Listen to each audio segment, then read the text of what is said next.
Now, from WYDC TV, this is Big Fox News at 10.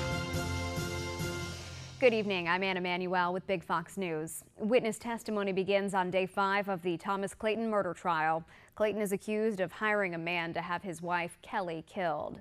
Big Fox's Andrea Lopez tells us who took the stand today. Standing outside of the Steuben County Courthouse in Bath, where the first full week of the Thomas Clayton murder trial has come to a close. Today marked the first day of witness questioning, and 5 people took the stand.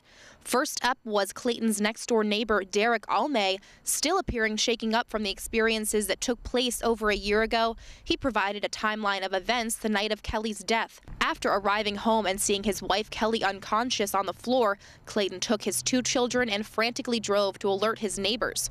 Both he and Corey Bourgeois, Kelly Clayton's brother-in-law, testified Clayton repeatedly said he had been robbed and his wife was killed. Holly Beard, wife of Michael Beard, who was a man prosecutors say was hired to kill Kelly, testified Clayton provided Michael Beard with a bike, one of the modes of transportation used that night. Michelle Anderson, one of the paramedics called to the scene of the crime on the day of Kelly's death, also testified. Court observes Martin Luther King Day and will be closed, reconvening on Tuesday at 9:30 with more witnesses. For all the latest reports on the Thomas Clayton murder trial, reporting from the Steuben County Court in Bath, I'm Andrea Lopez with Big Fox News. Meanwhile, Mark Blanford, who faces charges in relation to Kelly Clayton's killing, has been offered a deal. He will face second-degree manslaughter charges in exchange for his testimony at Clayton's trial. He could be sentenced anywhere from 1 to 15 years if convicted on that deal.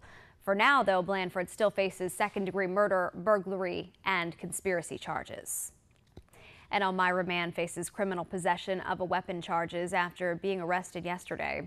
Police arrested 37-year-old Saad Mohammed after an investigation of an earlier complaint regarding a firearm.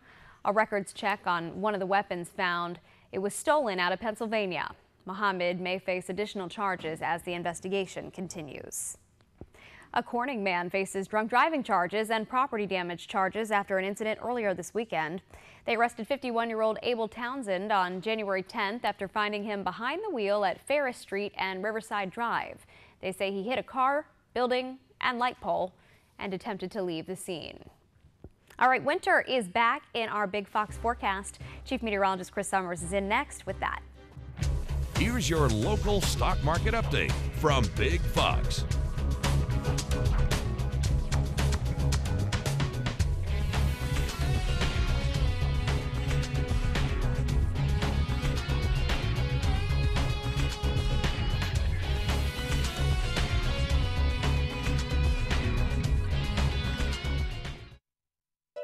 Now, your Twin Tiers forecast from Big Fox. And welcome back, everyone. A happy Friday to you. Temperatures out there, not too bad, but still on the cooler side as we had temperatures into the upper 20s to low 30s here. Late this afternoon, throw a little wind in there like we saw with some sunshine, made it feel a little chillier.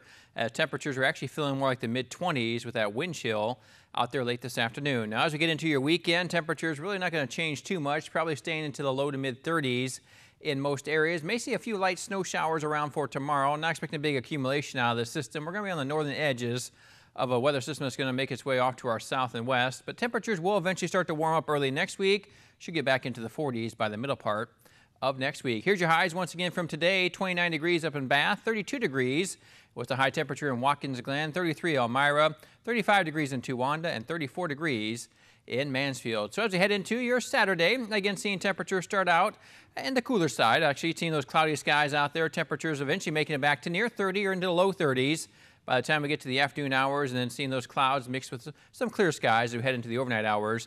Temperatures do fall back into the 20s though by tomorrow evening. So cloudy and cold, again maybe a few light snow showers or flurries. Again, not a big deal as far as that goes for your Saturday. Near freezing temps continue for your Sunday. Mostly sunny skies around the area, and then clouds increase and temperatures start to warm up early next week. Could see a wintry mix of precipitation by the early parts of next week.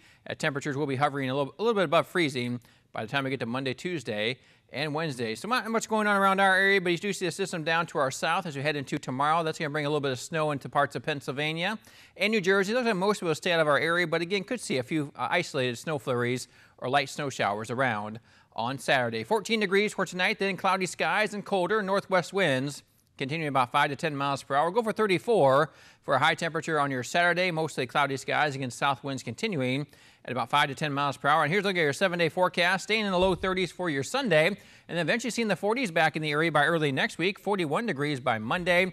And as we get to Tuesday and Wednesday, that's when we see that temperature start to warm back up. But if you do see temperatures overnight into the 20s, means we may see a little mixing of some light snow or freezing rain on Tuesday before it actually turns all over to rain, as temperatures do make it back near 50 by Wednesday. But again, some showers very possible for the middle part of next week. So weekend, not so much the best weekend. Temperatures kind of cold, but hey, no precipitation. That's the good news. Maybe a few flurries tomorrow, but otherwise dry weather for the weekend. We will take it. Exactly. Thank you so much, Chris, and thanks for joining us. And stay tuned for Mike and Molly.